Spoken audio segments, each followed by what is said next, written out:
Okay, let's see what we've got here.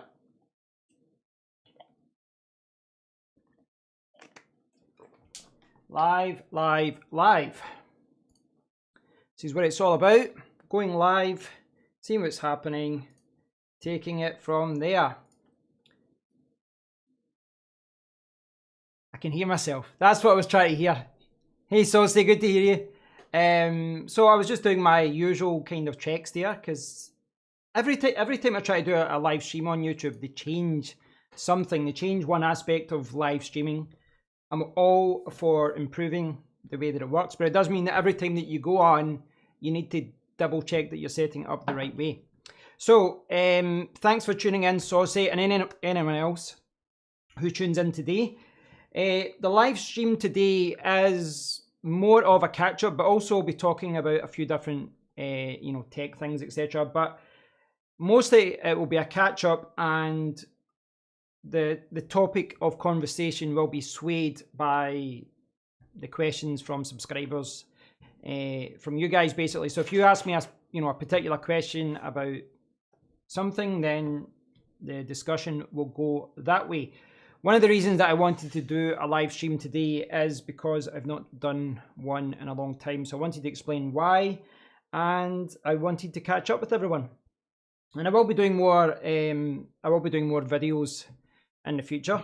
I've taken a little bit of a break, but that is something that I will be doing soon. So thanks for watching, everyone.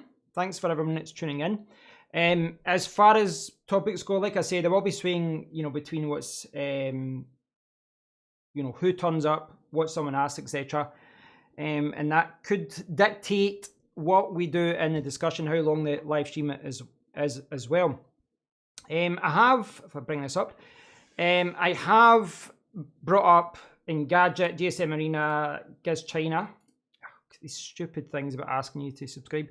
I have brought these up just so that we can kind of look at some of the newest topics in the news, etc. there.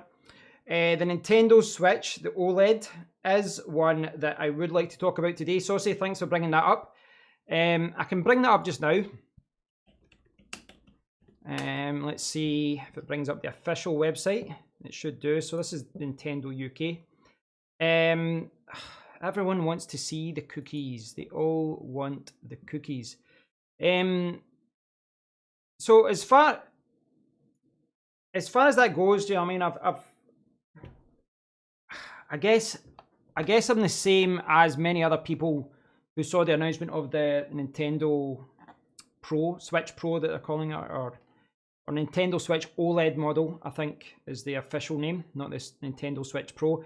I said the name Nintendo Switch Pro there because that was the rumored name. Everyone expected it to be like a 4K model. They expected it to have, improved tech, faster CPU, faster GPU and all that.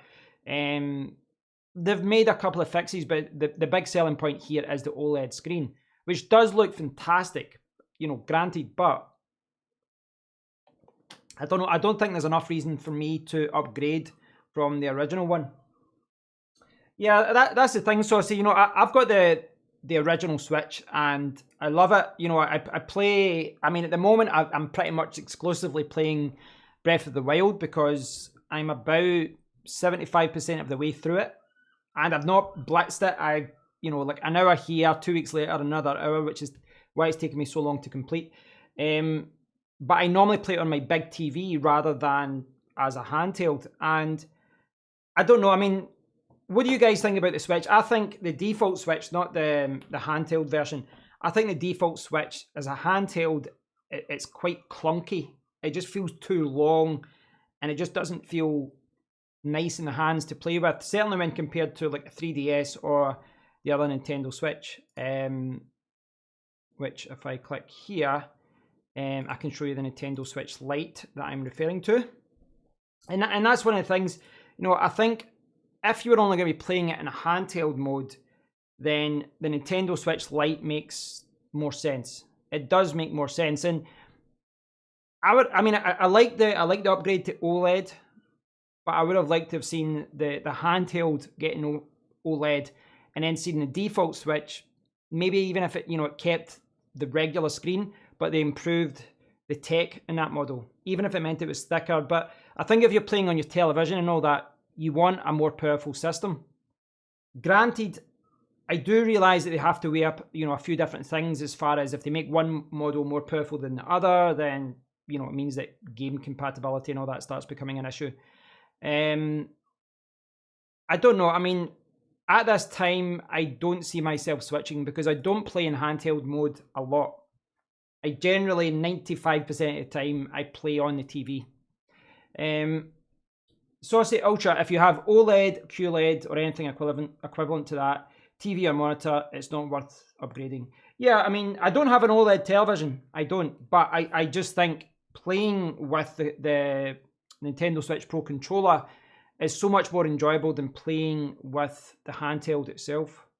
Certainly the default model. So, I don't know. I would never rule out buying it if I saw a good deal, or if the older version was going at a good price. Maybe I could upgrade, you know, for just a little bit extra. Nah, I mean, for what I was looking for as far as, you know, more power and things like that, I realise that they've upgraded the storage a little bit. I think it's up to 64 gig now, but, you know, that wasn't a major issue anyway, really, if you use an SD card. So, I don't know. To me, it's a little bit underwhelming. I think that's the best way to describe how I feel about the new OLED Nintendo Switch. Underwhelmed. But let's go through it anyway. We can have a look, and I can give you my opinion on it, or more of my opinion rather. So I do like this. I do like this white version. I think this white color scheme is quite nice. Whether it's going to be like a fingerprint magnet, maybe, you know, maybe it'll get stained more easily. I don't know. The screen, there's the game that I've been playing all the time. But yeah, the screen will undoubtedly look amazing. And I will say that, you know, someone is playing on the television a lot. When I go to the handheld, when I switch to handheld mode for whatever reason, the wife wants to watch the TV or something. When I switch from the TV to the handhelds with the existing Nintendo Switch, I do recognise a difference. You do see a drop in resolution. So I do like the fact that they have introduced this, but it's just underwhelming. It really is just underwhelming. Hey David, good to see you, mate. Good to see you. I've been meaning to catch up with your your catch-up video where you. I love your videos where you talk about what you're going to be doing the next month. I still have to watch the last one. The Switch thing is a bit of a similar to the situation with the new iPad Pro. In what regards, David, as far as it's a minor upgrade, or are you talking about the chip?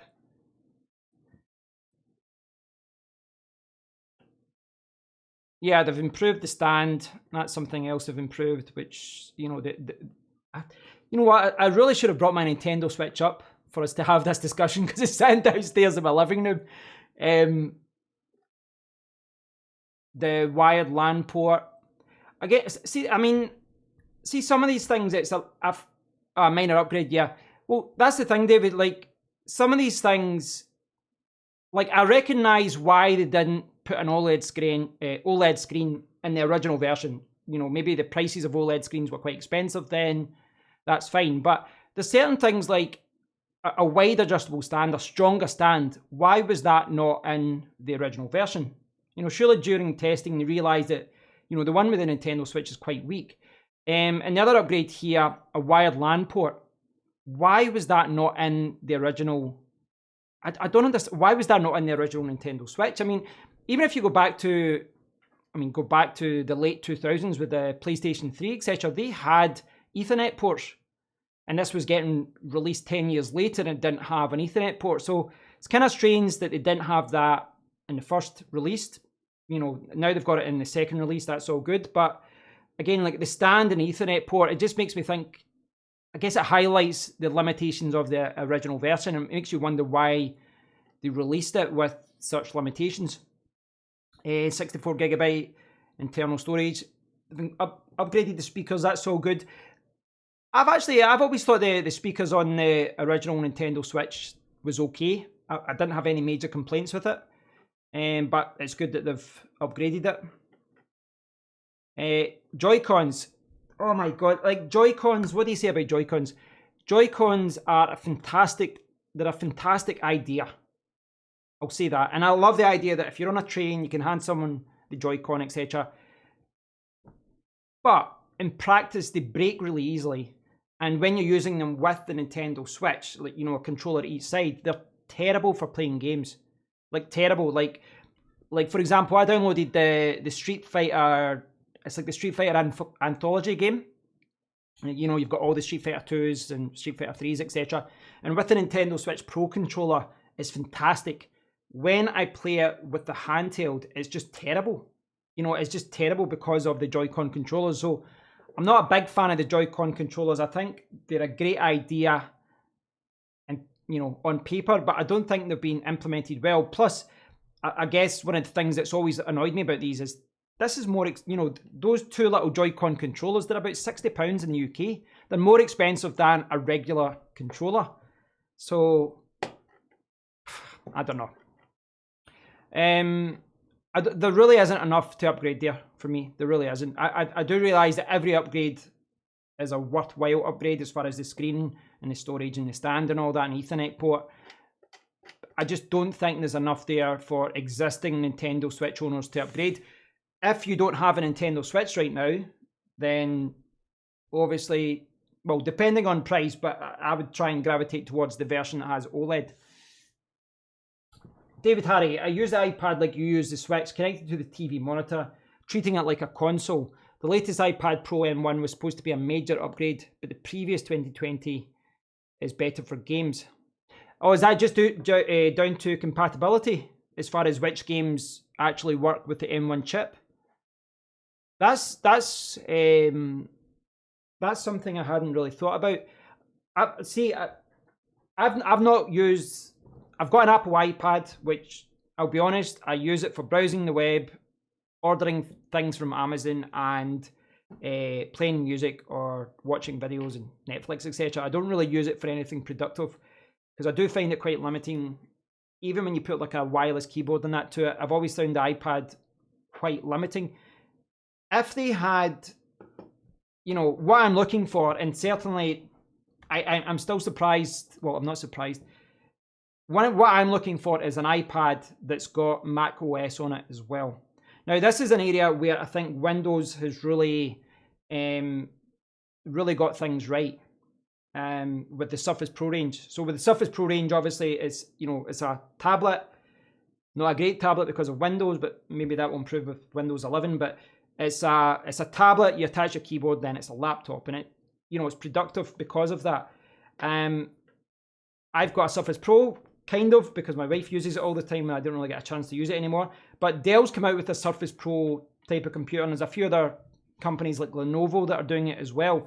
And I think right now in the Windows world, there's better solutions for what I'm looking for as far as having something that's a tablet that you can remove the keyboard and then, use it still as a computer. And that's what I'd love to see with Apple. And Apple are in the perfect position, the absolutely perfect position to do that.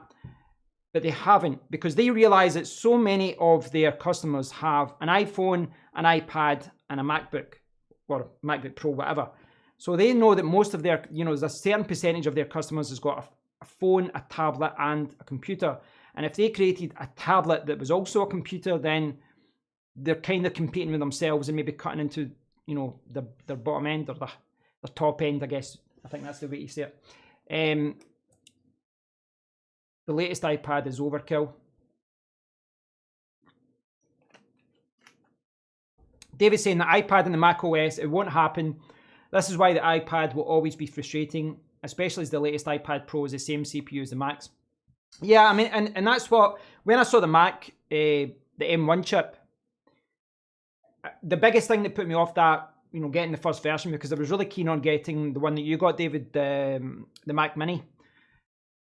The biggest thing that put me off was compatibility with the software that I use, DaVinci Resolve and, different things. But I do use a lot of things that could easily be used outside of Windows.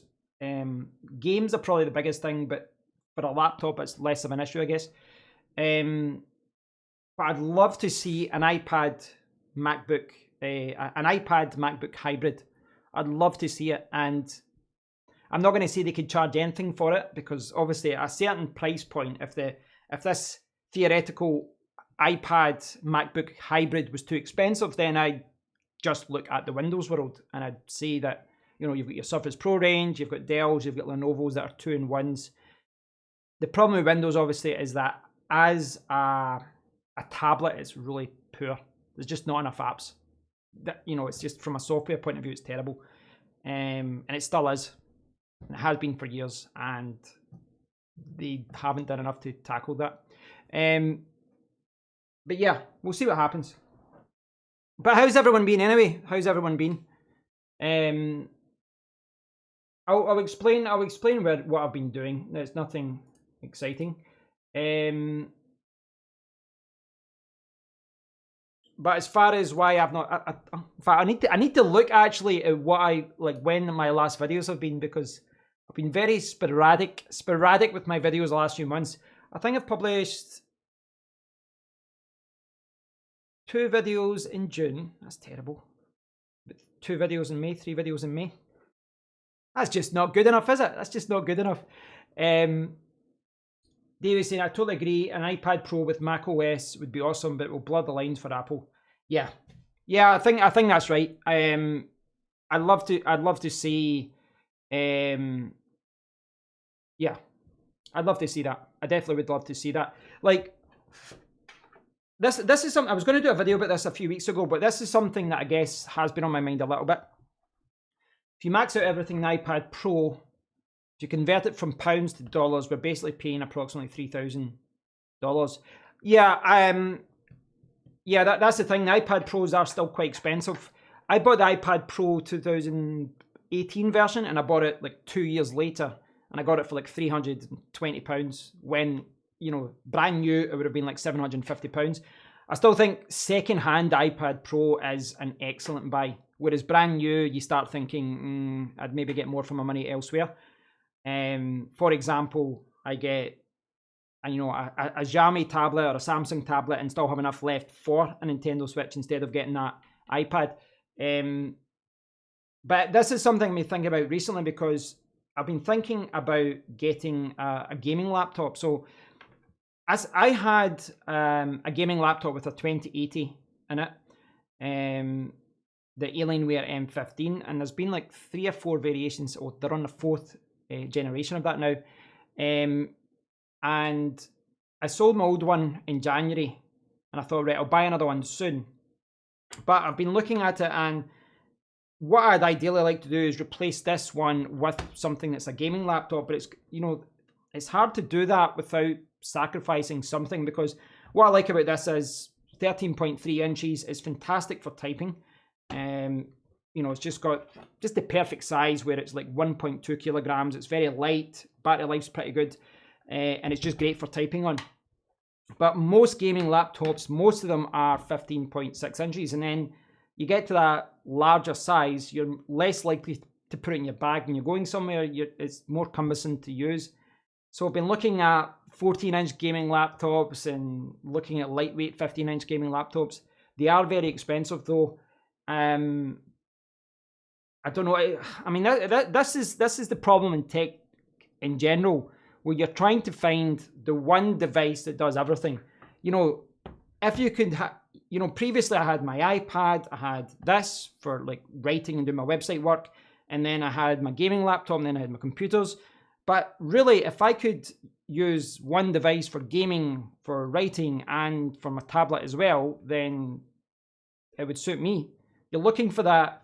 Well, I'm certainly looking for that ultimate device, but you know, you're always going to get limitations with whatever you choose. That's just the nature of tech. That is the nature of tech. Can I just say something? I am absolutely sweating my man boobs off today. It is extremely warm. I don't think these lights are helping either. It's so warm today. Typical Scottish person, you complain when it's too cold and you complain when it's too warm, but certainly when I'm sitting here, it's really, really hot. I picked the worst day to do a live stream. So I've got a few things I want to show you as far as tech, you know, just kind of looking at what's happening. So I can show you that in a second. I'll just reply to any. Will you be buying the iPhone 13, iPhone 12s? Yeah, that's the thing, that they're going to be calling the new iPhone, I think 12s or 14. They're going to miss the number 13 because people are superstitious, and to me it's stupid. But I mean, we've seen this avoided before. They've avoided certain numbers because of the Chinese market as well. Will I buy it? It will depend on what the phone is like, but yes, I think I will. I think I will, depending on, you know, what features there. But I think I will. I'm not going to get the mini version this time. Right, Kevin. Got to go back to editing. We'll catch up soon. No problem, David. Looking forward to seeing your video. Good to see you. I'll catch up with you soon. Yeah, as far as the iPhone goes, I bought the iPhone 12 mini, and you know, it was something I always wanted. This is the thing, you know, sometimes you think you want something, but you don't. One of the things I always wanted was a small iPhone mini, you know, a portable iPhone, you know, just a small phone that does everything, less weight, easier to fit in your pockets. But the iPhone mini, the iPhone 12 mini was fantastic from a performance point of view, as far as the CPU was good, the camera was good and all that. But battery life was terrible, absolutely terrible. And there was another kind of few quirks about it, which some people have said were ironed out later. You know, I had a few things where it would freeze sometimes. It would just freeze, and then there was other things as well where it wouldn't, you know, I didn't like the way that it worked. So yeah, I ended up returning it, which was definitely the right decision.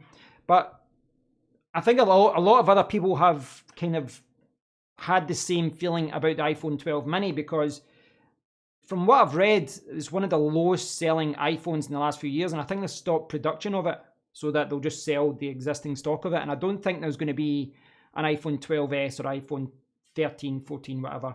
There's not going to be a mini version of that. I don't think so anyway. As usual, when I pointed out the problems that I had for the iPhone 12 mini, I just got nothing but dislikes and people saying that I don't understand, and it's crazy. As soon as you see anything remotely negative about an Apple product, the amount of hate that you get on YouTube is ridiculous. I didn't even say it was bad. I gave it a glowing review. I just pointed out the battery life was terrible. It was a great idea, the iPhone 12 mini. The problem, generally speaking, with iPhones is they tend to have smaller batteries, and the battery life on the 12 mini was terrible. Like I would get through like half a day. In fact, I was getting through about 6 or 7 hours without even using it that much. Just, you know, kind of periodically, if I can talk.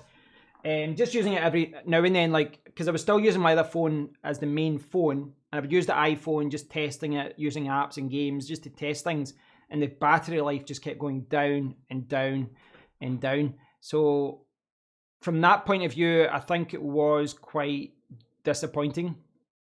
And that's the thing, I'm all for companies experimenting, and I realise that there are limitations and there are sacrifices. If you make a big phone and then you start shrinking it down, if you've still got like a high-end screen, then battery life is going to be affected. But the problem I had with it, there was no like battery saver mode. Like, I think that's maybe something that there is now, but in the Android world, most of the phones have like a battery saver mode, so that when you're walking about and you're spending a lot of time walking about, you can put it onto like the idiot mode where you don't get many options and it conserves battery, so, you know, for when you need it. So a lot of the problems I had with the iPhone 12 mini, some of it was regarding iOS, but a lot of it was just the hardware. Whether I get the new version, though, will I get the new iPhone 12? I've not seen it yet, but probably. And the reason is, I really like one of the things I really like about Apple is that they've introduced this new feature, or a new rule, that app developers have to opt you in. So by default now, you're not opted into the, you know, the kind of marketing and the permissions issues that you see with apps. You know, previously when you downloaded an app, you could download just a boring tool a calculator app, and they want to know your address and your permissions, and they're doing a lot of sneaky stuff in the background, and they can't do that now. They have to explicitly ask for your permission to do that, and you can refuse that. And no surprises, it's something like 95% of people have said, no, I don't want you to look at what I'm doing. I don't want you to get this sensitive information. And that's killed, things like, Facebook have been disappointed by that, but it's great from a user's point of view. I don't think we're going to see that in the Android world, but I'd love to see something like it introduced in Android as well. Privacy is something I think a lot of people are maybe bored about hearing about. They're bored about hearing about privacy. But, privacy has always been an issue. But I know firsthand over the last few years, I've had more passwords that have been hijacked. I've had more, I've seen more data leaks. There's been more websites where I've had an account and then I've had an email saying, oh, we're really sorry, someone attacked our server and they've got your information, and then they find out your home address, your phone number and all this. So it's always been an issue, that kind of thing, but it does seem to be more common now. And you've got websites that just simply aren't doing enough to protect information. So, and it's one of the things I hate about it, because you go into any shop, you buy anything online, they want sensitive information. What's your address? What's your phone number? What's this? Blah, blah, blah. But they're not doing enough to actually protect you from that information being, hacked, released to other people. And it's quite scary when you start looking into it. If scary as in how often it happens, how few times that companies actually admit that it happened. Most of the time, companies don't tell you when your information has been leaked. They just try and fix the hole and then hope it doesn't become news. And it's been well documented that that's predominantly what happens most of the time. So what Apple have done as far as you having to opt in rather than opt out, I think is amazing. And it's one of the reasons why I might buy the Apple 13.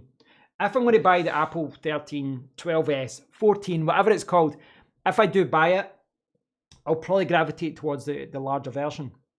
The only thing putting me off, as always with Apple devices, is price.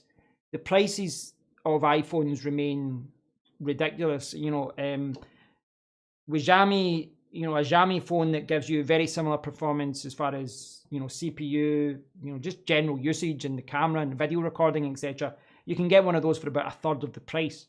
It is a significant saving. You could get like a television and then another laptop, and the difference in price.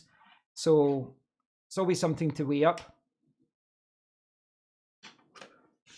Hey Stephen, yeah, I agree with that. I mean, I don't know how that would work, but definitely I think, with all these apps, I guess the biggest issue that I've got is transparency. Is that companies don't let you know what they're doing with your information. They don't tell you when they're selling it, and Apple, Android, Windows, they don't do enough to validate what companies are doing. I always laugh, like you download like a stupid app for your phone, like a calculator app or something simple that requires no information. They're like, can we get your name and can we get this information? You're like, why do you need this? Why are you attempting to need this? Well, you have to sign up to this newsletter to get this calculator app. You're like, no, F off. You don't get it. So I don't know what the answer is, but I think it's good that it's being in discussion. I'm doing some articles about security and privacy on my website. They're going to take a while to prepare because the articles are going to be, like the best part of 5 to 10,000 words long. But it is something I've been thinking about a lot, and that's why I want to cover it on my website. I want to talk more about security and protecting yourself online with VPNs and password managers and all these different things. Which is a nice segue, actually. It's a nice segue. I'll just briefly explain where I've been the last few months. I've not really been anywhere as such, but over the last few months, I used to publish about 3 or 4 videos per week on this particular YouTube channel. Over the last 2 or 3 months, I've probably published about 6-7 videos in total. So some of that, well, all of it, I guess, relates to going down to London. I was down in London for a few weeks with my wife, and then we were back down for another few weeks. She had some work. The problem though, when I came back, I was playing catch up, not just with YouTube, but with my regular work, as far as, you know, what I do online with websites and things like that. And this is the biggest problem that I've had with YouTube over the years, is that when I'm producing videos for YouTube, I'm spending time not working on my website, and gradually over time, you know, the income and the traffic and all that for my regular, you know, my regular job goes down, because I'm doing YouTube, which is what I enjoy, but it doesn't pay the bills. So I thought about a month or two, I was like, right, I need to take some time off. I need to spend some time on my website. I need to spend some time doing some other things. So I made the decision to do that. So I spent a week or so working on the new website design for my website, which I could probably show you, I guess. Still a work in progress, right enough. So let me see. There we go. So I did this new website design the other week, and you know, I'm just trying to change the focus of the website and change what I, you know, focus on. It might not be apparent. It might not be apparent when you look at my website. It just looks like a personal blog and things, and that's, I guess, one of the things that I'm trying to address. But on my website, I've got like 1,300 pages of content. It's a huge amount of, you know, articles and tutorials and different things. So that's one of the things I've been trying to work on. But now that I've got most of the kind of hard stuff done, I want to continue working on that and working on some other projects online. But what I want to do moving forward is get the balance of YouTube and doing my regular job, get that balance correct, to do it better. And even if that means dedicating one day a week to YouTube or doing live streams. And you know, this is one of the things I spoke about with Sia, who I don't know if he's watching. I don't think he is, but I had a discussion with him about this, and he said, well, why don't you just do some live streams every week? Just a couple of live streams.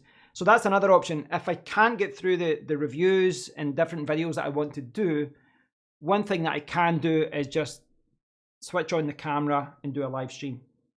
I'd rather do that than not do anything. I realize it's, you know, it's, live streams aren't for everyone, but I do want to kind of stay in touch with everyone. Anyway, that's the main reason why my videos have been sporadic. I do have a lot of videos I want to do, a lot of products to review. I've got a backlog.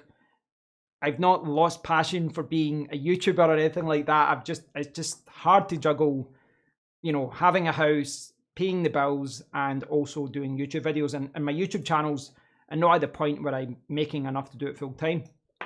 Where did I stay in London? I stayed in Holborn. So we stayed really central, you know, like a 15-20 minute walk from Covent Garden. Covent Garden's nice, but then that whole Leicester Square, Trafalgar Square area is horrible. I just don't like it. Just way too many people down there. But where we stayed in Holborn's nice, and you know, my opinion of London has always been kind of like I either was going through London because I had something to go to, like a football match or a conference or something like that, or I've been down about a dozen or so time to visit friends, where you just go to the pub or you do something like that. So I never really saw London, but in April and May we did go about a lot. We walked a lot of places. Just never got to Hyde Park. Well, actually, when we were down, we went to Hyde Park and we went to some other parks. And one of the days, it wasn't the day we were at Hyde Park, but one of the days we were down in London, we saw that there was knife attacks and all that. So it's quite scary reading that. It's a shame. I hate reading stuff like that when you see things like that happening. Oxford Circus. Yeah, we walked by it. We kind of stayed more around the Holborn Covent Garden area, just because, to be honest, I don't like going on the tube unless I have to go on the tube. I just find it too crowded and it's too warm. I just find it uncomfortable. It's just too busy for me. I'd rather walk. If I can, I'd rather walk somewhere. I'd rather walk for 35-40 minutes than stay in the tube for 20 minutes, personally, just because I find going about in the tube stations, you know, they're just uncomfortably busy and warm, and I just don't enjoy it. I don't know if that's because I'm an old man. I don't think it's any underlying anxiety issues or anything, but Yeah, I just find it annoying. But I took a day trip to see my friend in Maidenhead. We went to South Woodford? I think at the East End as well. So yeah, we went about, and I've got a better opinion of London now. I'm not a big fan of big cities, which is probably why I didn't like London as much as maybe what other people did, because I've got friends that love going down to London. I always gravitate towards the mountains and the grass and kind of nature rather than big cities. But I did enjoy it more this time. Yeah. I don't think I would enjoy living there. I live in Edinburgh now, which is relatively speaking quite a small city, but even Edinburgh with the traffic and things like that annoys me sometimes as well. Yeah, that's the way I found it as well. Yeah. But okay, back on tech.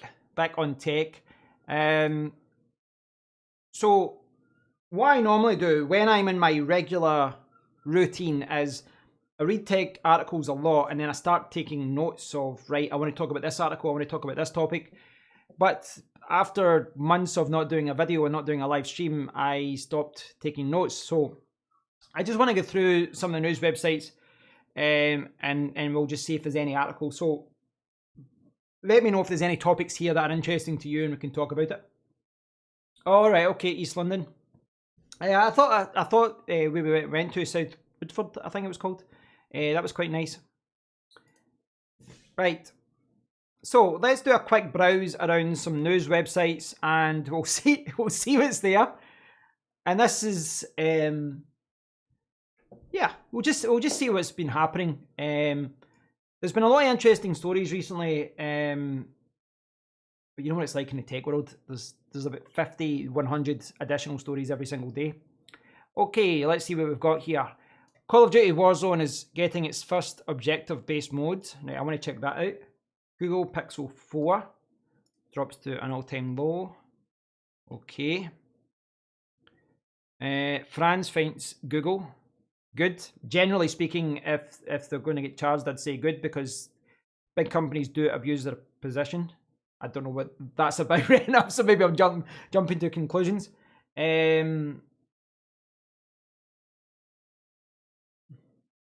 What's that, Stephen?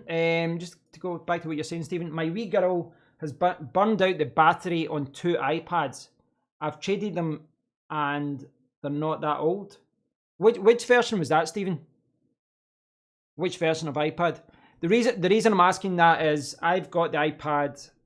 I don't know if it comes under 2018 or late 2017, but one of those versions. And there was a lot of people that said the earlier versions of that model had terrible battery issues. And I think this is something that has affected some other iPad versions as well. I'm not sure if it's the particular battery that they used, but there's a couple of apps. I don't know if I remember right. It was not an app that you could download. It was an app that you downloaded onto, well, in my case, my Windows computer, and I plugged in my iPad Pro, and it told me the estimated battery health. Now, I was quite lucky that the one that I bought after like 2 years still had like 90% battery, but with a lithium-ion battery, it's something like when you get from a 100%, it goes down to, is it 70 or 65? It gets to a certain point, and then it just won't charge at certain points and things like that, and the estimated battery life just goes right downhill. In year 2013. Right, okay. I would say that's to be expected then. I don't know what the quoted battery length is or duration for older lithium-ion batteries. This is the thing. Lithium-ion batteries are in so many things that the technology is always moving forward. But I know, maybe not from a tablet point of view, because I tended to have sold them fairly quickly, but I know, going back to some of the older phones that I had, 10 years ago, etc., there were certain phones that I had, and within a year, like, the battery was dead. Like I was getting like 50% of the battery life. Might have been because I bought a phone that had a cheap battery. I don't know, but definitely battery technology was not as good back then. So my guess is that the battery that you've got it's always been depleted. The battery health of a lithium-ion battery has always been depleted, and I suspect it got to the point where it simply wouldn't hold a charge, which is unfortunate. Certainly because of Apple's, kind of battery replacement setup. They really don't want you to replace it. They don't want you to replace the battery. They want you to simply replace the iPad and buy something new. If it's still charging but only lasting about 2 hours, yeah. I think, given that age, I would say it's time for an upgrade, which is disappointing, I realise, but for something that old, unfortunately, that's how it works. And it's not something I agree with. I've got the Surface Pro 6, and I do love the Surface Pros, despite some aspects of it. I still love them. I love them as a form factor.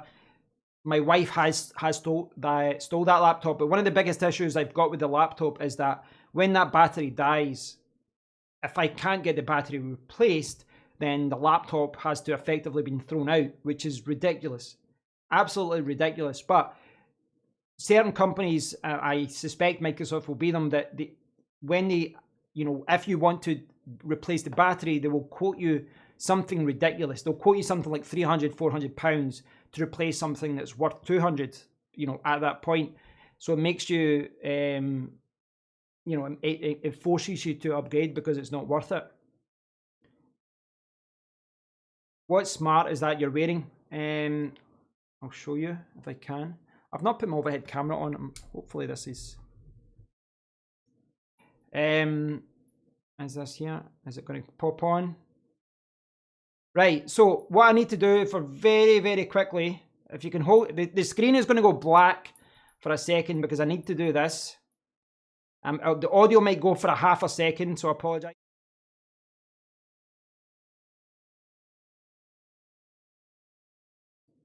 Okay, right. That wasn't too bad. So the reason that happened is because I hadn't activated this camera and I had to go into OBS and activate it. So is that going to focus properly? So this is the Garmin 945, and I don't know why it's kind of focusing funny right now. I don't know why. It's maybe in the wrong mode. Is it in the wrong mode? I don't think it is. No, it's not. So this is the Garmin 945. I've got a custom cheap strap. Garmin sell their own custom straps for that, which are annoyingly expensive for what they are. This one was like £8. And the difference with this one is that you can basically just pop it off. So it's kind of like a triathlon setup that, you can change the strap easily. And I've got a white one. I just thought it was a little bit more exciting than black. But the good wife disagreed and said it looked horrible. But this is the Garmin 945. So I had the Garmin 935, and before that I had another Garmin. I can't remember which one.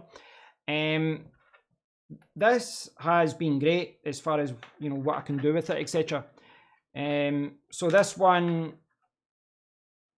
this will show my heart rate, not just now because I have it off, but this will show my heart rate. It stores music. I can play music through it, and it, it shows my VO2 max and all that. What I would say is that I think things have moved forward a little bit. This is about 2 years old now. Garmin are quite slow with their running kind of triathlon watches as far as this particular range is like every 2 or 3 years they release one. And it really is a small evolution as far as what they do. And there's a lot more competitors now in the smartwatch range, from Huawei, from Samsung, from all these different companies. I've just stayed with Garmin because the focus on their smartwatch range is still fitness, and for me primarily it's a running watch. It tracks my heart rate, tracks all my runs and all that, and I realize that there's other watches now that can do that, but I still like the focus to be on swimming and running and hill walking and different things. But I really should review that at one point. I should think about a different running watch.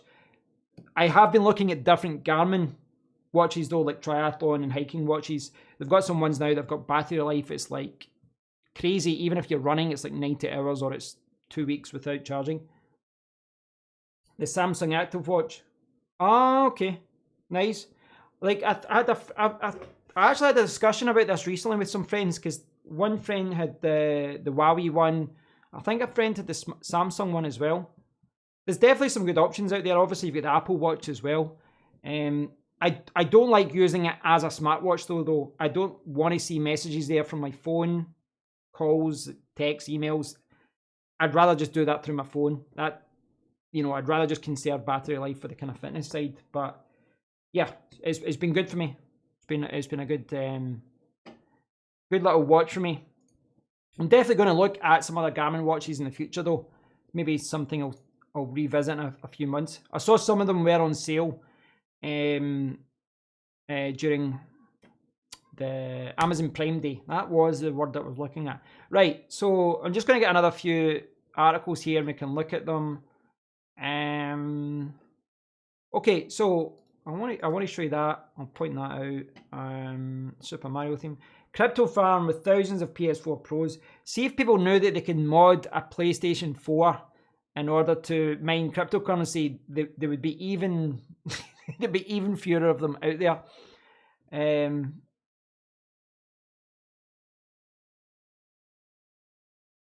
Okay, right. So there's a few stories just that we can talk about.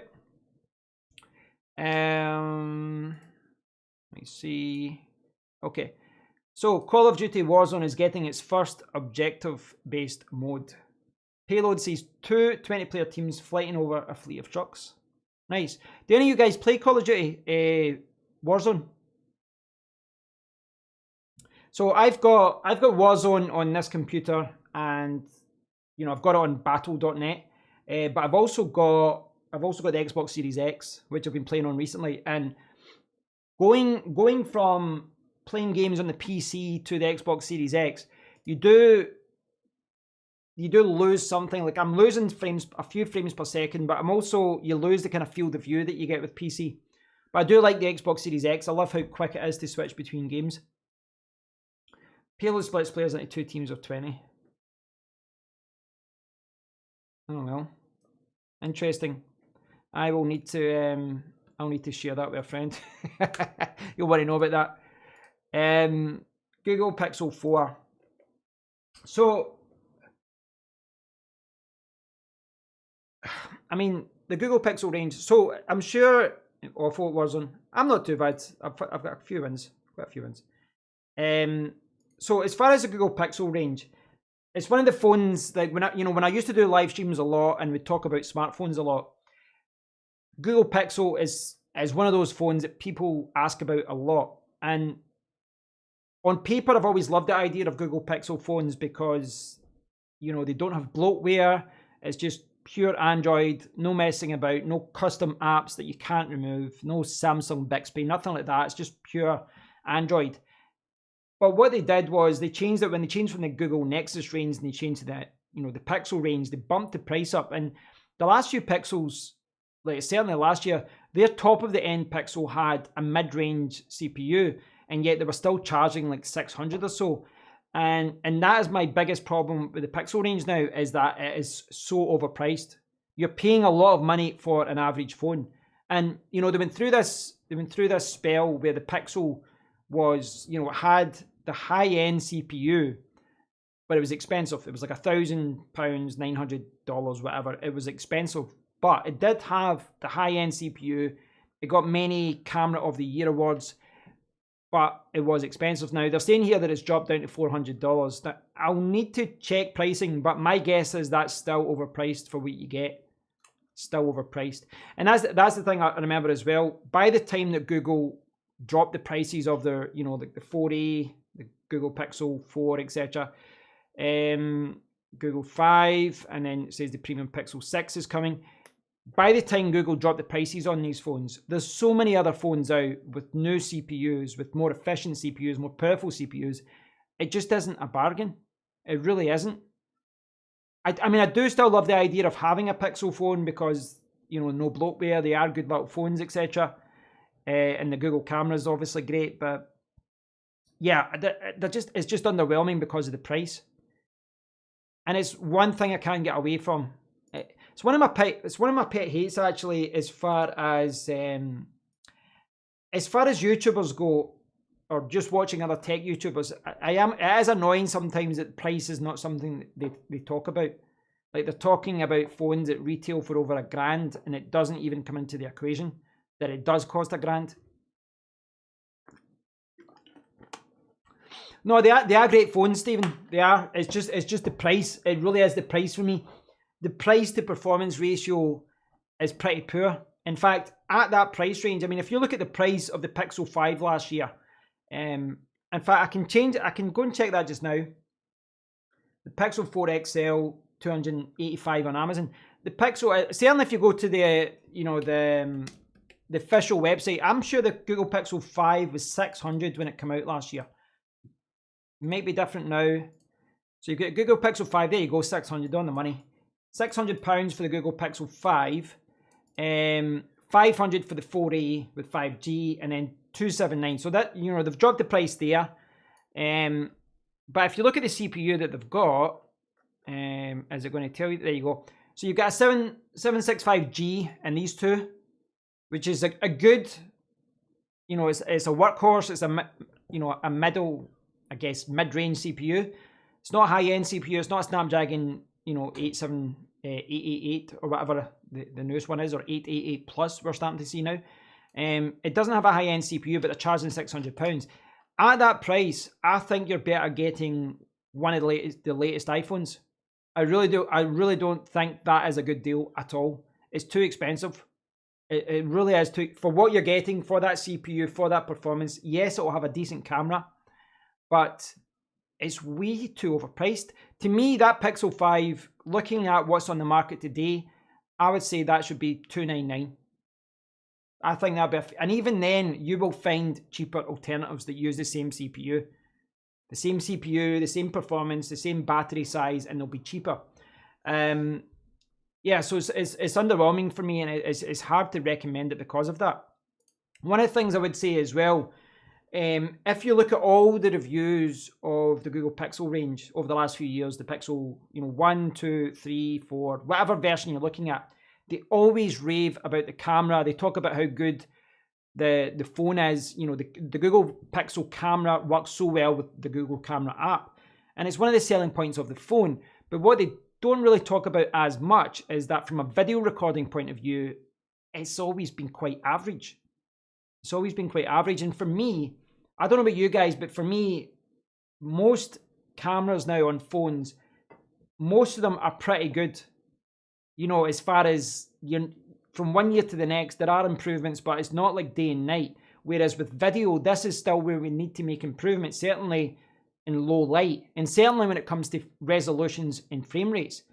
And we saw that for years, where they kept going on about the Google Pixel having the best camera, but they really should put an asterisk on that, because it didn't have the best camera for video. It was always limited to 1080p and 30 frames per second. So, yeah. Average, a decent little phone that's twice the price that it should be. That's the best way to look at it. Hi, Time to Unbox. Good to see you. Yeah, same CPU can be found in the £199 Oppo Find X2 Lite. Yeah, it's really difficult if you can get a phone. I'll bring that one up. I'll get there. So if you can get a phone that's got the same CPU and all that, then it's very difficult to justify. Now, don't get me wrong, like, that's £600 from the Google website. If you go to, one of your networks, Carphone Warehouse or whatever, or one of these phone network companies, you might be able to get the Pixel with something free, a tablet or some sort of gift, a smartwatch, a phone. And if you're looking for that, I don't know, if you're looking for that particular gift, Bose headphones or whatever, it brings the price down. It makes it a little bit easier to digest. That's a different story when you take into consideration what you're getting. But I don't know. It's quite difficult. It's quite difficult to justify paying £600. So this is the phone that Time to Unbox was talking about. SIM-free Oppo Find X2 Lite, 128GB, and it will have... Is it going to tell us the Qualcomm Snap. Oh, it's not even going to tell me here. I should have went to. But yes, the price is 200, and if I go to, it's probably GSM Arena's the best bet here. So you can see there, like Time to Unbox says, it is the exact same CPU. Now, I'm sure if I go down and do a comparison like for like, there might be a few areas here where the Google Pixel phone is slightly better. Maybe. There'll be a few things, maybe the glass or something. I'm sure there are. But for the most part, when you've got two phones in the Android world with the same CPU, you're going to see the same video recording capabilities. You're going to see similar performance in the camera. Not always, you know, sometimes companies do really mess up. But £600 against £200, I mean, it's really difficult to recommend that. I think $299 is fair there. That's £100 extra for the Google Pixel, you know, to get the Google experience. I think that's fair. 600 is absolutely ridiculous. It's ridiculous. It's really hard to recommend that. And again, this is what you don't see. This is what you don't see when you see reviews of the Pixel. They don't point that out. They don't point out that you're not getting, you know, you're not getting a lot for your money. That's, maybe I'm going on a tangent there. It's a pet hate. Right, okay, hold on. I'll get to... Okay, comments. Whenever I go on a rant, I always have to catch up with the comments. I got super lucky at CEX the other week. So basically, I was trading my old phone, an Oppo Reno Z or Z. They tested it for grade B. I had to wait 20 minutes for further test. I came back and found out the phone was stolen. They found that out by some system by the serial number. Yeah, they can check that with the, is it the IMEI or IMIE number they check? I was so confused that I bought that phone. Oh, you end up getting a full refund. That's the one thing. You know, CEX, there's definitely issues with buying certain things from CEX, but the one thing they do, they have kind of sorted as returns, and it's quite interesting that you can get a 2-year warranty when you buy something from CEX, because there's a lot of products, Microsoft Surface Pro for example, certain Apple products, you only get a 1-year guarantee, and yet if you buy it secondhand from CEX, you'll get a 2-year warranty, and if it did break or whatever, you'd get a refund or a replacement or whatever. So it's quite interesting. It's quite interesting that you get a better refund or a better warranty policy through CEX than you do through the manufacturer who actually created it. Well, we're at it.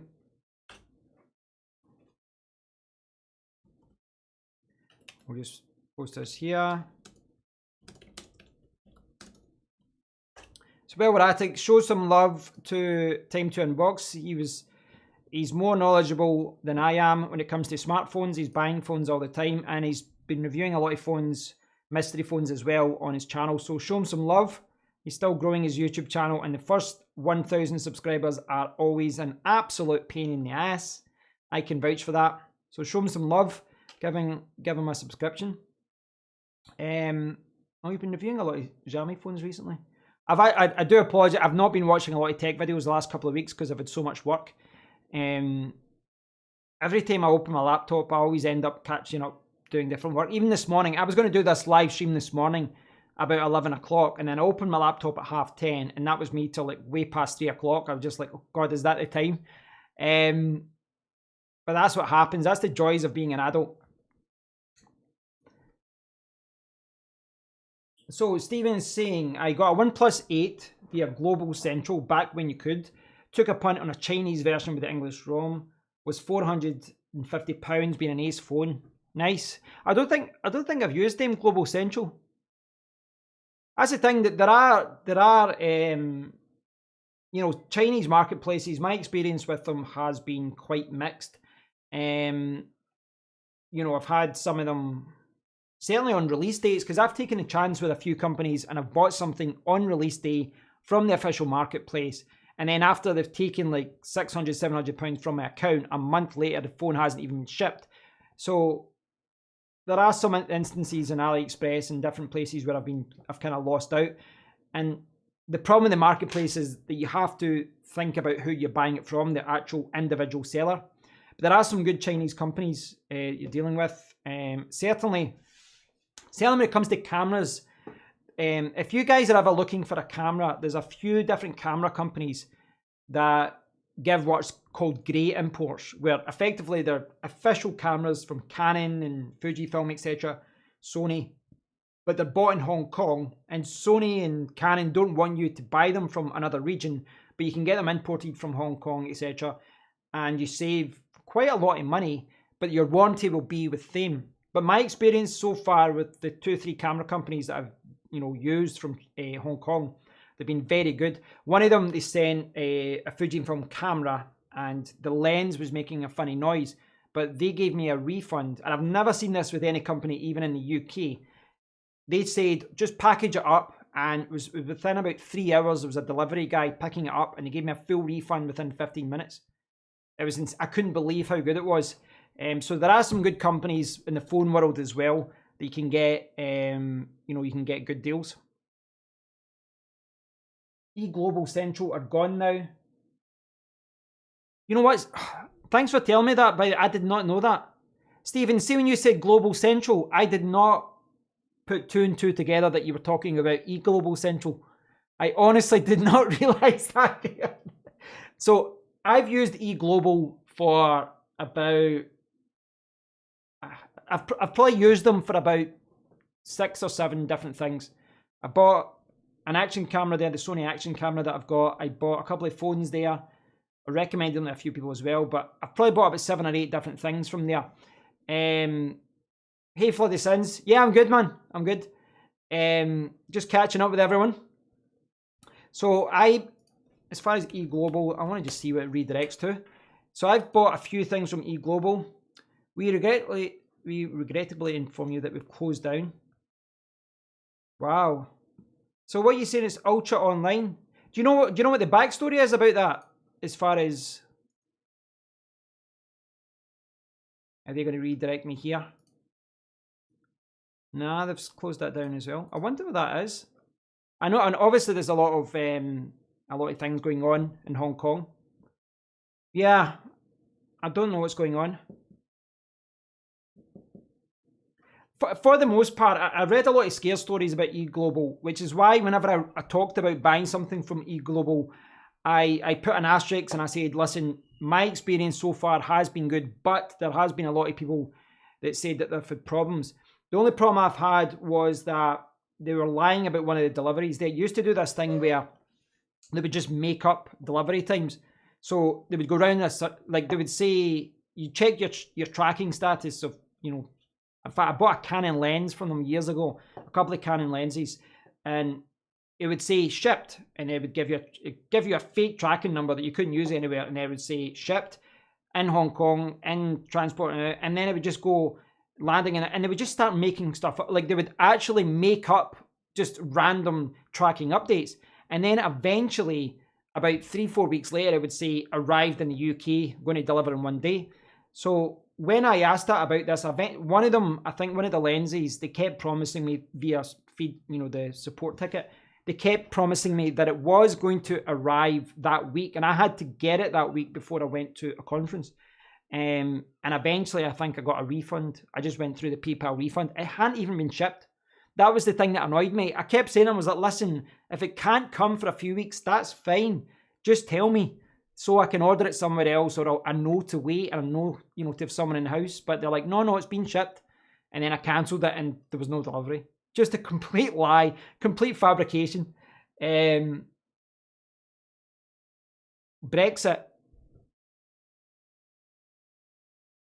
Yeah, the tracking thing was ridiculous. I'd rather they just told me not in stock, because I understood their business model. I realised that they then bought the item. I don't know if they just went into a shop and bought it, or if they did have, they were going to a warehouse. I don't know where they got their inventory. I don't know where they were buying things, but I know that when they said things were in stock, again, put an asterisk next to it. You don't know if it was in stock. But I didn't have too many bad experiences from them. I knew support was terrible, but everything that I had from them did work. It was official. No issues in that regard. Toby deals are gone as well. So Toby deals, I've not got it. So right now, see the browser that I've got here. This is Firefox. As you can see in the background. I still use Google Bookmarks for a lot of things, and I save. In fact, can I? I think I can set. Right, hold on now. Can I show you this? Right. So I'm going to show you. I'm going to show you this. So this is Chrome. So this is just like, I use Google Bookmarks for a lot of things. Yes, old school technique here, but you can see here I've got camera shops. So these are a lot of the camera shops, like Panama's were really good. Infinity. Panama's was that company I was talking about. So there's a lot of camera shops, and then I've got China phones. So you can see I've got eGlobal there. I don't think I've got Toby Deals there, but then I've got Trading Shenzhen, Gear Best, Banggood, Xiaomi UK. There's still a lot of companies I need to add there. Oh my god, you guys can't see that. You guys cannot see that at all. Apologies, this is not showing you the drop down list here. Right, is there any way to show you that? I'd have to show you through the monitor. Hold on now. Can I show you through the monitor? I'm determined to show you this now that I've actually added this. Samsung monitors, Samsung, where is the monitor?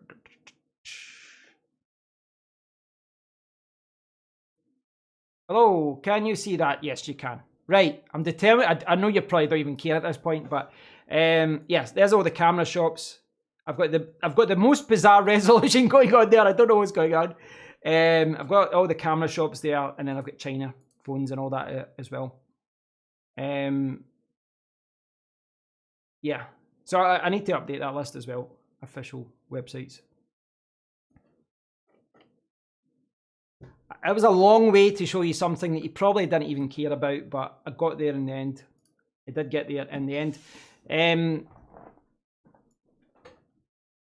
Toby Deals were just an offshoot of eGlobal. Oh, I didn't know that.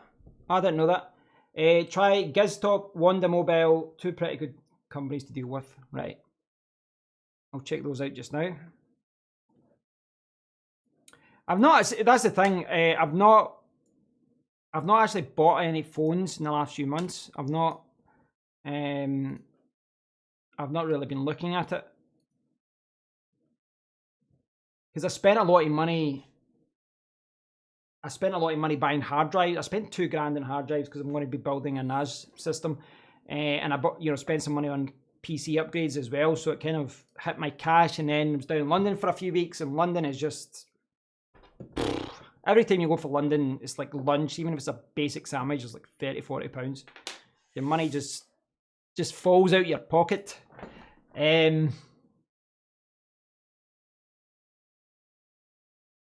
Ultra Online doesn't have any good reviews. Neither did eGlobal. Right, so I've got two here. I've got GizTop.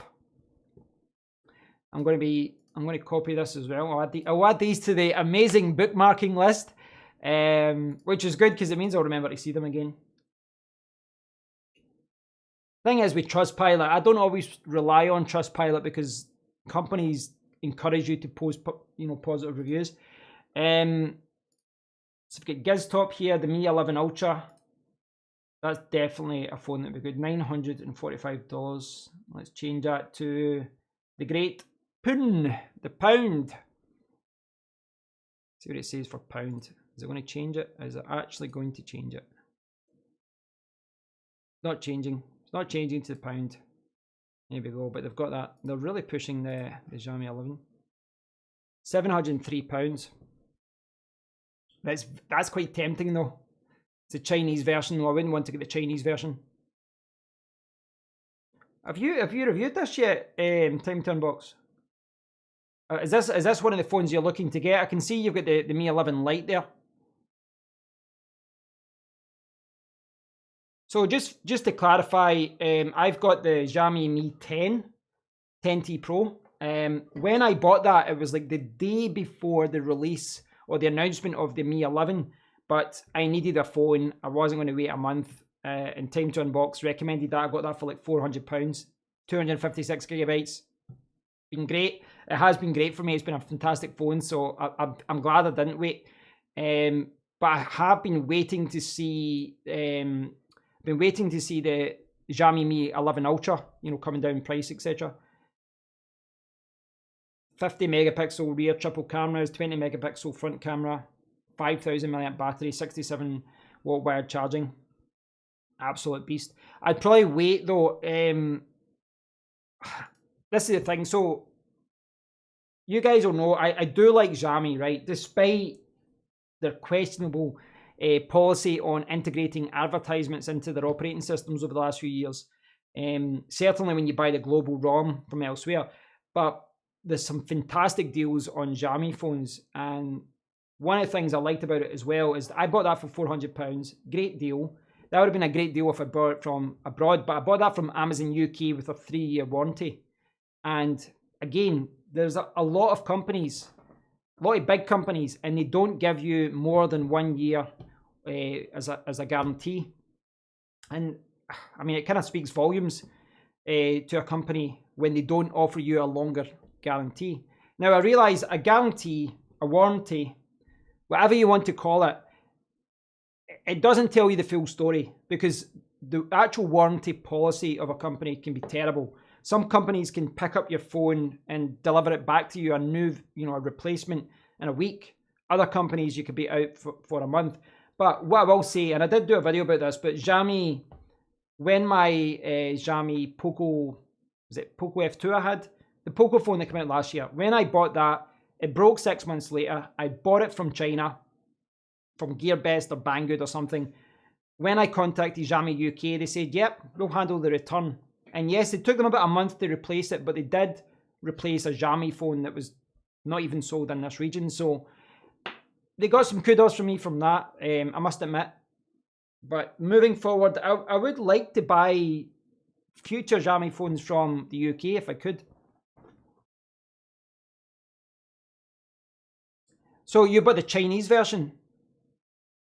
So see, when you buy the Chinese ROM, is it easy to flash it to put on the global ROM? Is it fairly simple?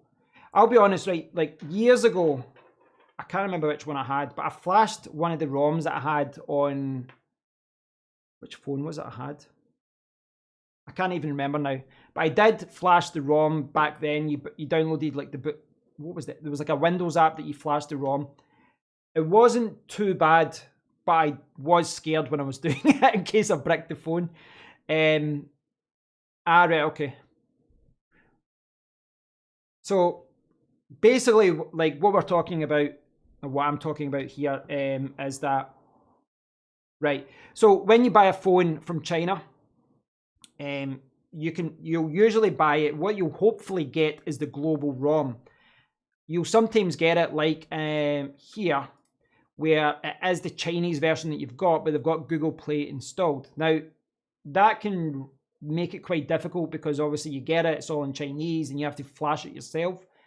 Ideally, you want to get the global ROM, but when you're buying it and it's a Chinese version, you also have to pay attention to the bands. Now, that's maybe not something that you pay attention to whenever you're buying a phone. And it's not something you have to pay attention to. If you're only buying your phone locally, you're buying it within the UK or the USA, wherever you are, you don't really have to worry about bands, but that's something that you have to worry about as far as what bands are covered. I'm not sure they show you the bands here. I'm not sure if they show you the bands here. But there's particular bands that work in the UK as far as your signal, and different telephone networks, different mobile networks will use different bands. So not always, because that one from Wanda Mobile might have the right bands for the UK, but you have to be careful. You have to be careful in case you buy a phone that doesn't have the bands for the UK, because you could buy it and the phone works perfectly, but then you put in any SIM from the UK, any network, and it wouldn't work because your band wasn't supported. Not sure if, I mean, is that becoming less of a thing now with 5G networks? I'm not sure. Something I'll need to look into. Hey, see ya, good to see you. I referenced you earlier, actually. I actually mentioned your name earlier. It's okay, it was positive.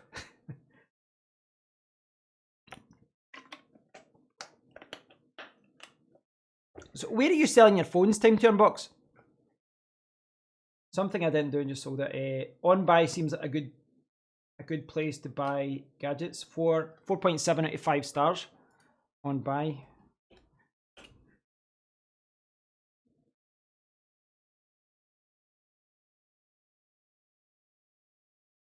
So this is the website that Saucy Ultra was recommending. So where are these guys based? I've never seen this. I've never seen this company before. Contact. There is no UK address. Makes me think it's international. International. I assume this is a Chinese style company. I assume it is. Like, is this Hong Kong? It's not just gadgets, they sell everything. Everything. Yeah, they do seem to have a positive review on Trustpilot.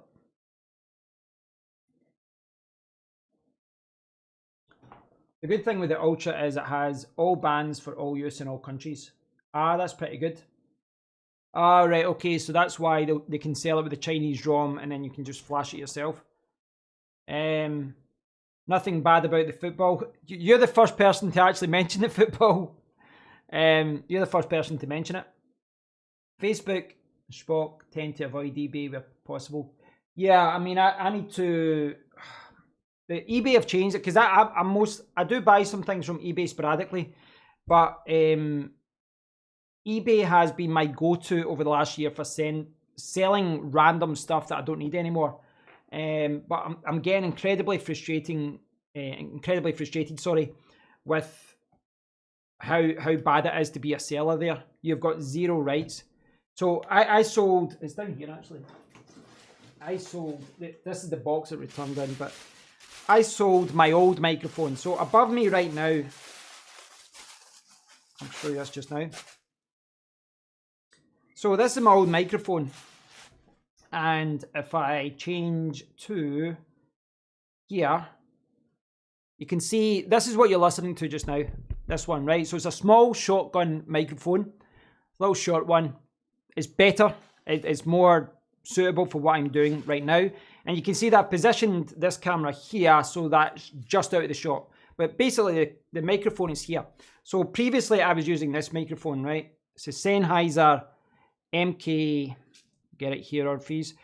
There you go. The MKH418 or 416, sorry, P48, right? So I've featured this before. I did a live unboxing about this years ago, and I sold this on eBay, and I said, listen, I don't have the box, but it's legitimate. I unscrewed it. There's a little screw here, and I took out the shotgun capsule, showed the serial number, showed you where you can, check all that, to show that it was legit and it wasn't a fake or anything, because unfortunately for higher end microphones, there are fakes about. So I showed all that. Someone bought it. They asked for a discount. They approached me and said, can you do it for £50 less? And I went, you know what? I just want rid of it. I accepted it. And guess what happens? Well, they used it for 3.5 weeks, didn't hear a peep from them, and then they just started a PayPal dispute and said, oh, it's a fake. Give me my money back. And at that point, you can't really do anything because they are within, eBay's sellers' rights. They are within their rights to ask for it back. And they can literally just say anything. If you say no, they'll just say it's broken. So if they ask for a refund, you say no, they'll just say it's broken. So they used it for 3.5 weeks. Probably, decided, I've changed my mind, I'll find something else, and then they get a full refund. But the annoying thing is that they just take it directly out your bank account, even if, you needed that money for something else. So it's a little bit frustrating. But the biggest downside is there really isn't any viable alternative to eBay. There's some places like AV forums, you can sell some things in CEX. You'll probably get your pants taken down or your trousers taken down as far as price goes, but there really isn't anywhere like eBay that gives you the reach to reach as many people. So I'll probably have to sell that on eBay again. There is a chance it could be returned again. Very annoying, very annoying. Rant over. It's based in the UK. Oh, I must have missed that. About us. So I just made the assumption there that it was based in Hong Kong. I can't find an address. Or, you know, well, there's a lot of white people here, so it looks like it could be UK instead of Hong Kong. A lot of white guys, a lot of guys with beards. Looks like it could be UK. Where is it based? Yeah, based in the UK, Dorset. Oh well, that's good. So what have you bought from them before? Have you bought phones or something? I mean, are they just drop shipping things, or have they actually got? Have they got their own warehouses, or are they just drop shipping? Never. I don't recall ever seeing them before. Don't start with the football. I honestly didn't cross my mind to talk about football today because the focus today was really just kind of catching up with everyone and just having a chat about different things. I forgot about talk about this. Here we go. So this is another story I kind of earmarked an hour or so ago, I think, or half an hour ago. So this was another story I saw. Jabra's Elite's 85H ANC headphones fall behind, or fall, was it say, sorry, fall back to $140. I can't even talk. I'm getting mixed up here. Jabra's Elite 85H ANC headphones fall back to $150. They boast up to 41 hours of battery life. Right, so the reason I wanted to speak about that is I actually picked up a variation of those. So my good wife got me these a month or so ago. I got these in the Amazon sale. Did I talk about this with you, Sia?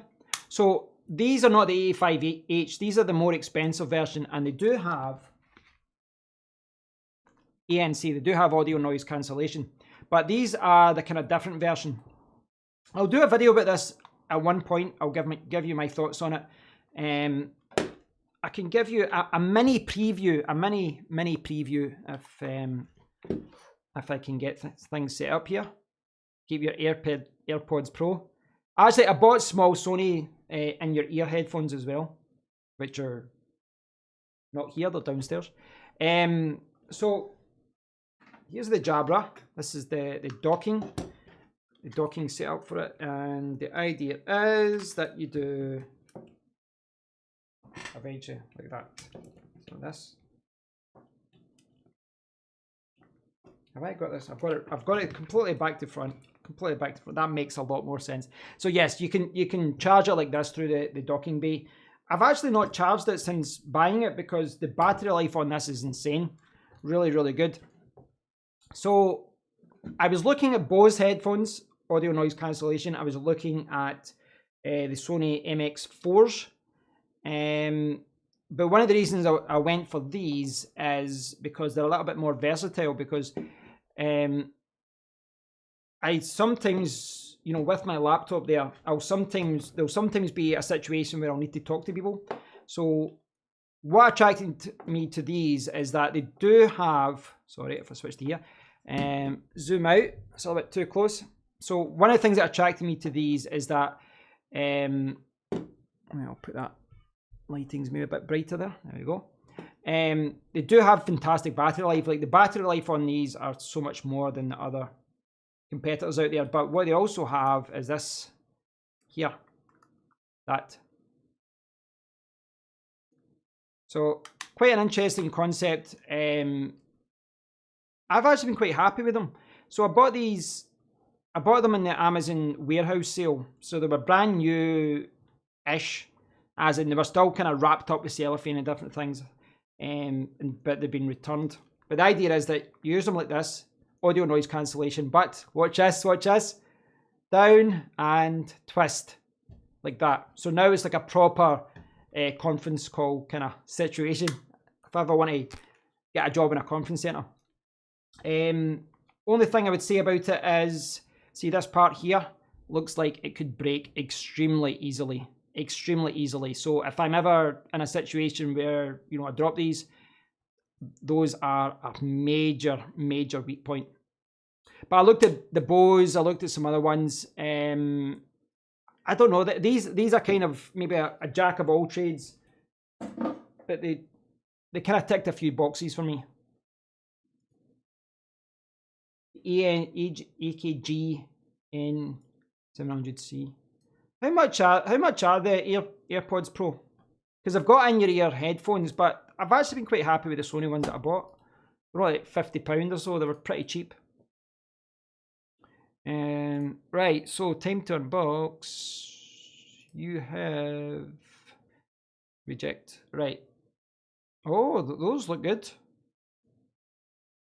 You know what? Those were not on my radar. I did not look at those, which is quite annoying because I looked at most of the options out there. Those look quite good. Much of those in the UK. They are miscellaneous. Who knows the price? We don't know. We don't know. Are they an older version now? These a few years old, 2018. That's probably why I didn't see them. Look okay though, they look quite good.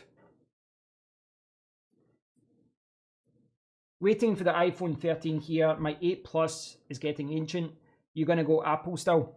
Well, that's actually something that Saucy Ultra was asking earlier on. He was asking if I was going to go with the iPhone 13, or they might be calling it, because of the whole superstition thing, 13. They might call it the 12S or something like that. I think I'll go. One of the things I like about the iPhone, what Apple are doing with the iPhone, I spoke about this earlier, but one of the things that I do like about it is that they're making permissions and privacy opt in rather than opt out. And what it means is when you download an app, they have to ask you to then say, can we, steal your personal information, bombard you with newsletters that you don't want. They need to ask for that rather than just doing it. And I really like the fact that they're doing that. I think that's a real step, and it's a good step in the right direction. Another step, talking about, this is a nice segue, talking about steps in the right direction, there's more debates now about the right to repair. I've seen a lot of articles about this recently where they're talking about introducing laws where companies can't prevent you from tinkering with your own devices. So as it stands, whether you're replacing the battery in your iPad or fixing something in your laptop, companies will just say, well, your warranty's void. And they're saying that you're not allowed to open it up and all this. They're trying to bring in laws to stop that because of, well, the obvious reasons, the fact that it's a lot of crap, the fact that they're forcing you to upgrade when you don't have to, the fact that from an environmental point of view it's quite poor. And that's one of the things, Apple's a kind of, it's weird because they're doing some things right, but then so much of it they're just absolute a-holes when it comes to saying that they're not giving you a plug because they're trying to save the environment and all this, whilst not letting you repair your device, forcing you to upgrade, etc. So I'm under no illusions that these big companies don't care about us, which is why I think the right to repair and all these kind of things, it has to come from a government level. If we leave it to companies to do the right thing, it won't happen. And that's become apparent over the last 10 years with phones with batteries that you can't replace, which is still one of my pet hates. If there's a market for thin laptops and thin tablets, fine, but I would rather take an extra couple of millimeters on a phone in order to replace a battery. But I still don't see any valid reason why they can't design a phone with a replaceable battery. There's absolutely no reason why they can't do that today. They simply don't do it because the money is in you buying a new phone every year or two. And it's things like that we need to, start to address. Yeah, it's really good to see you. And there's a lot of things that I'll criticize Apple on price. I'll criticize Apple on how restrictive I find the experience as well. But that was a really good step in the right direction, what they're doing with privacy. And it's certainly one of the things that will kind of bring me back to Apple. No problem. Thanks for dropping by. I appreciate it. Yeah, I'll try and do more streams. That's actually why I referenced Sia earlier on in the video, because when I was talking to Sia and just saying that I'm finding it hard to juggle work and then finding time to do videos as well, he said just do live streams. Do a live stream a couple of times a week. That's what we're talking about. And yeah, if I don't know what you guys do. You guys like the reviews? Do you prefer the live streams? I mean, if this format works, if I can just do a live stream a couple of times a week, I would do that. It probably, you know, it's easier. It saves me time. It's a good way to catch up. We can discuss a lot of things, and then I can do reviews when I find the time.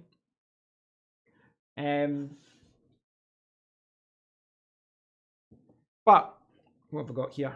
I have got Innocent Blue Spark. When you've run out of water bottles and you just fill whatever's in the fridge and it's empty.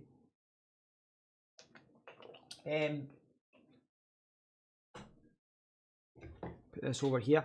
Yeah, always preferred the live streams. Maybe I should try that then. See, yeah, maybe that's what I should do as a test for a couple of weeks. Just do live streams. Just keep doing live streams, and then see where I go from there. I do enjoy live streams. I do like the dynamic of it. I do prefer the interaction, and yeah, you know, there's certain things I can't do in a live stream. You can't do product reviews and show you certain things, you know, tech wise. I can't show you that in a live stream. A lot of stuff I can't anyway. You have to edit it and take things out, and you don't want to see me fighting with a box for 2 hours trying to get it open. You know what I mean? But no, I appreciate the feedback. It would be good to do that, and maybe we can try that then. Maybe I can try and do some more live streams, and we'll just make it a regular thing. I'll just call it Tech Chat, whatever the date is, and we'll just talk about whatever is in the news that day. I'm up for that. Hey Alexa, yeah, that'd be good. I think it'd be good. I mean, I kind of prefer the longer form discussions anyway about stuff. No problem, Stephen. Thanks for dropping by. Also, let me know, did you get a new tablet for your iPad? Did you replace it?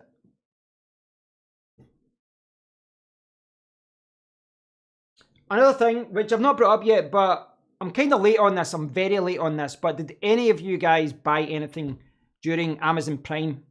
Did you buy anything during Amazon Prime? That is the next point of discussion. Like I was saying, I bought these Jabra conference call headphones. I bought some Sony headphones, which I can do a video about as well. I think that's all I bought. In fact, I bought conference call headphones for my wife as well. Or she bought them herself, rather. Oh, okay. Yeah, it could be time to upgrade, Stephen. There are some good options out there, though. With regards to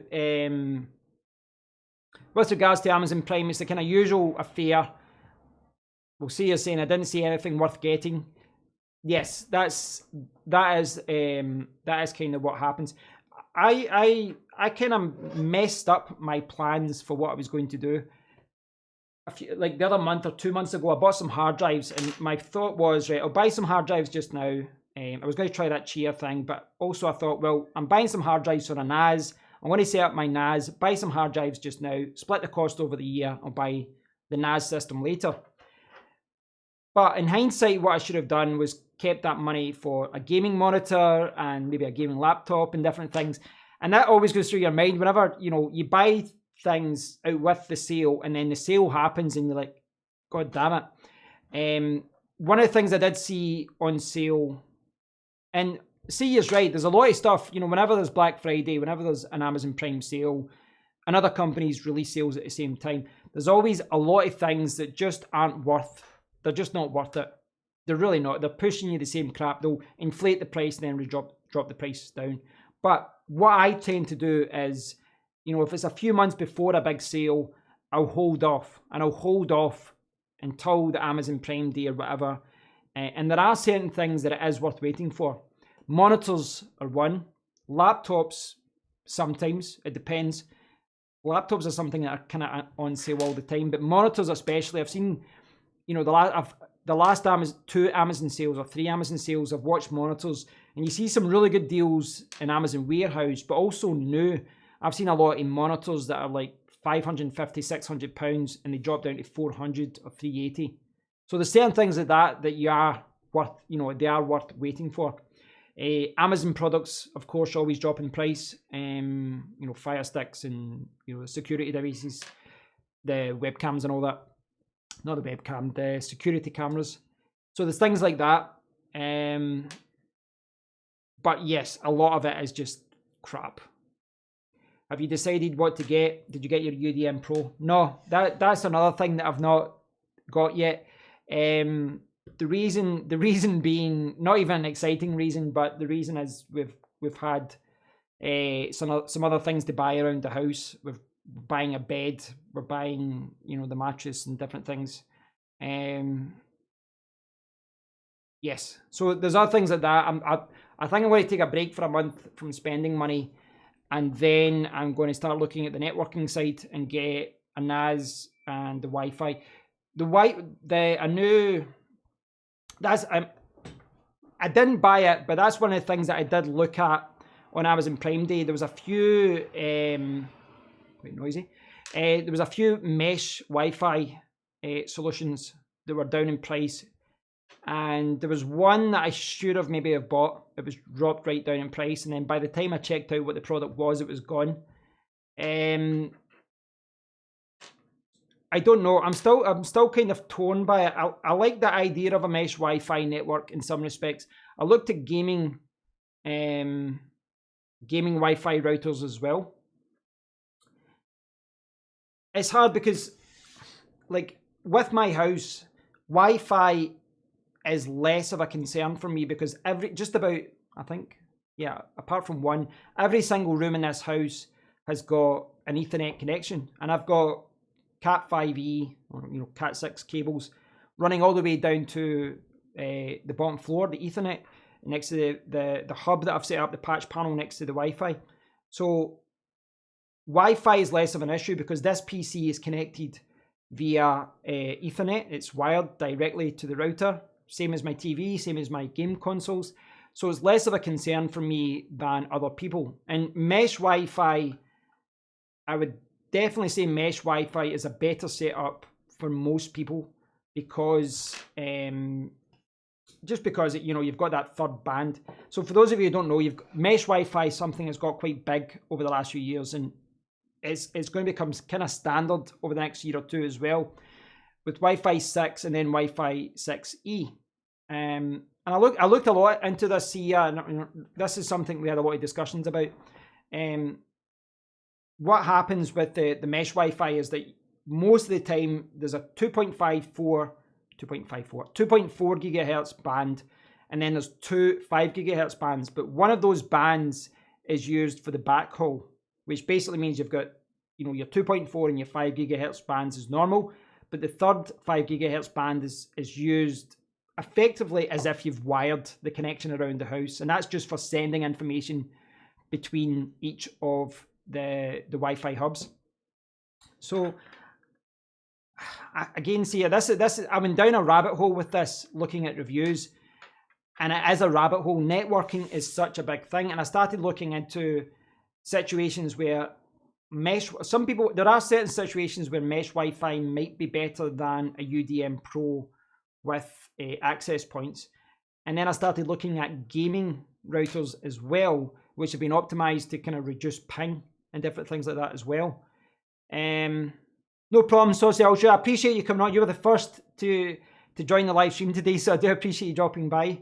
Thanks for that.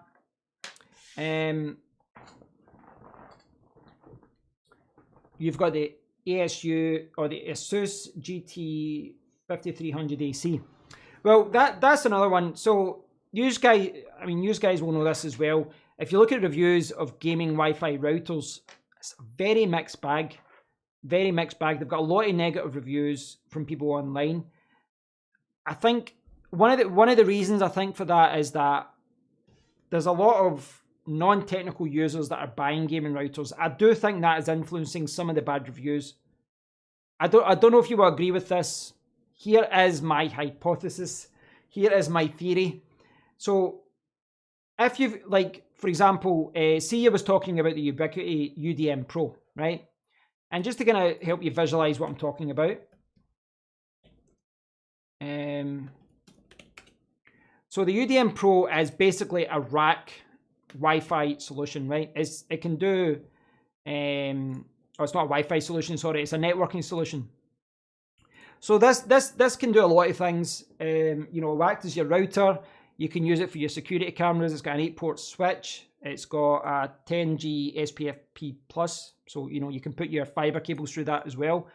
It's got a quad-core processor, and it's a rack. Now this is actually too big for my rack. I've got a rack in my downstairs at the patch panel. It's too big for that. It's twice the size as my rack, which is why I've not bought it yet.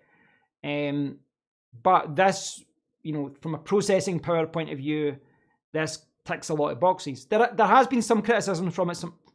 From some people who said Ubiquity are quite slow at fixing bugs and different things, but there's so many people using this in so many different ways, it's hard to actually find out whether those are legitimate concerns or not, whether they're applicable to me.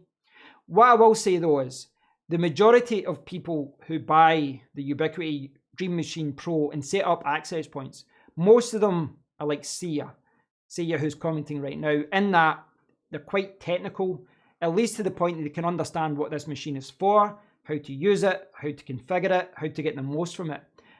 I don't think that's the case for gaming routers. Now, I'm speaking from experience with this. Take, for example, Call of Duty Warzone, which I spoke about briefly earlier on. And Sia, if you've not seen it already, there is a new update for Call of Duty. It's getting objective-based. 20-player teams fight over a fleet of trucks. So that's something to think about. And it's like a 10 gig update for that.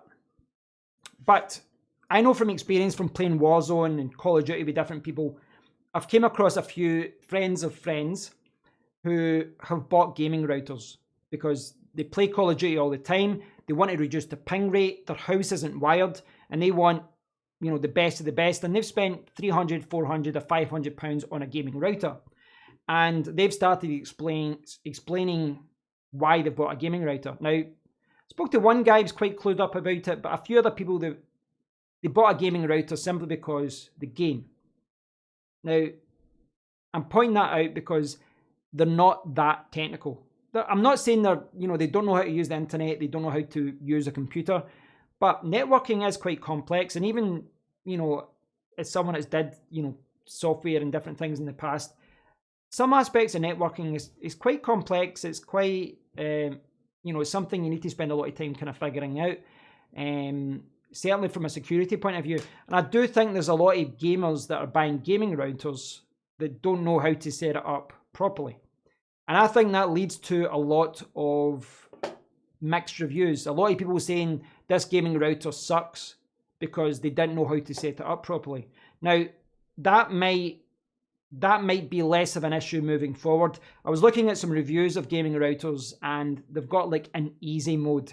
They kind of optimize it for you. They test your setup. They try and optimize it. Do you want it set up this way? Do you want it set up this way? What games do you play? And they try and optimize it for you so that it's plug and play, so that you don't have to get too technical with it. But I definitely think, if you look at the way that companies are marketing gaming routers and mesh Wi-Fi and access point and, general routers, mesh Wi-Fi, they're marketing to home users and they're simplifying it, saying, if you want a good internet connection in a house that's 2,000, 3,000 or 4,000 square feet, buy this and add additional Wi-Fi hubs, which are effectively access points. But with gaming routers, they can be quite technical. I've not used a gaming router myself. I mean, I've looked at reviews, but I've not used one myself. Been playing Final Fantasy 14. Is that 14? Yes, 14 with my missus and my son last week. Was pretty good. Yeah, so... oh, that's not online. That's just the one-player mode, isn't it? I've honestly not played Final Fantasy since Final Fantasy 3 on the SNES, which was Final Fantasy 6, I believe. Because I had the US cartridge. Yeah, so as far as why I didn't, this is the longest way ever to talk about this, but as far as why I didn't buy a new router Wi-Fi solution Amazon Prime Day, is because I went down the rabbit hole. I started looking at basically business solutions such as this and then setting up access points, and then I started looking at mesh Wi-Fi and I thought, you know what, mesh Wi-Fi might suit me better. and then I started looking at gaming routers, and then one of the reasons I started looking at gaming routers as well is with the gaming routers, there are some gaming routers coming out now that have got 10G connections at the back, which actually fits in with what I'm trying to do with, you know, NAS drives as well. And I thought something simple like that might, you know, suit me better. One thing I will say about gaming routers is they are absolutely stupid looking. They're ugly, absolutely ugly. And I'll show you. I mean, see if you look at God, I hate this. See this website, this Tech Radar website, just not the best. If you look at gaming routers, they some of them look like spiders like that. They're huge, they're ugly, but they do get good Wi-Fi range. But you'll see some of them. I mean, again, I've been down the rabbit hole with this, but when you see some of the top end ones that are like £400 and that, I think they actually stand up quite well to mesh Wi-Fi solutions and even to, you know, wired solutions with access points. I need to look more into this. I really do, and I keep hesitating before I buy something. That's why I've taken so long to get one.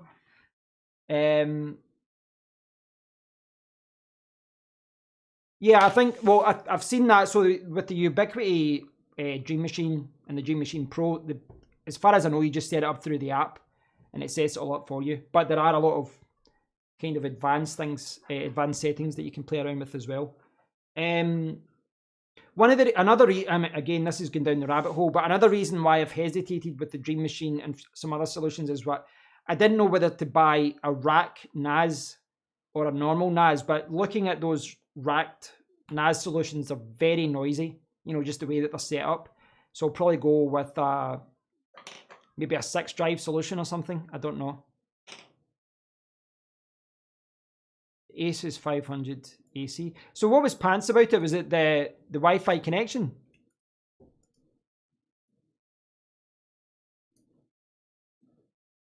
So this is the one that you had.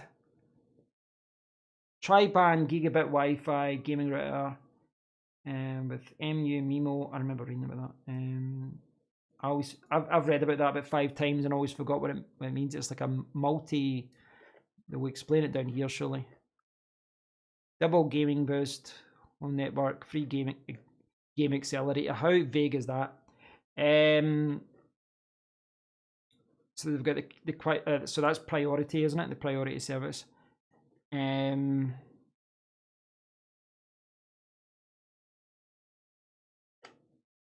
See some of these as well. I've seen a few of them now as well. They'll come with, you can buy extenders. You can buy extenders that do create a kind of Wi-Fi network. What you'll find as well, another thing to look for is the total bandwidth, and some of them are going up to like 11,000 megabits per second. I'm going to Google that. I'm happy to admit when I forget something, and I have forgot what this is. This is something I've looked at a few times and then forgot. Look at all the ads. Multi-user, multiple input, multiple output. Support environments where multiple users are trying to access a wireless network at the same time. Right, so it's to handle more users at the same time. Yeah. Yeah, and that's where the kind of priority service comes in as well, as far as giving priority to the gaming devices rather than someone who's using their iPhone. Wi-Fi connection was crap. User interface was crap. Looked like like shit. Yeah, that sums it up. They do look terrible. That's one of the reasons it's put me off a gaming router, is that they're just horrific. I probably wouldn't put it in my main network hub area. I'd have to put them in the living room and just put it in a high shelf and keep it out of the way. Yeah, but that is something I need to review. It's just finding the time as to, you know, setting it up and deciding what's the best for me. I don't know. Honestly, I keep changing my mind on this. I honestly keep changing my mind on it. I do like the idea of the mesh Wi-Fi.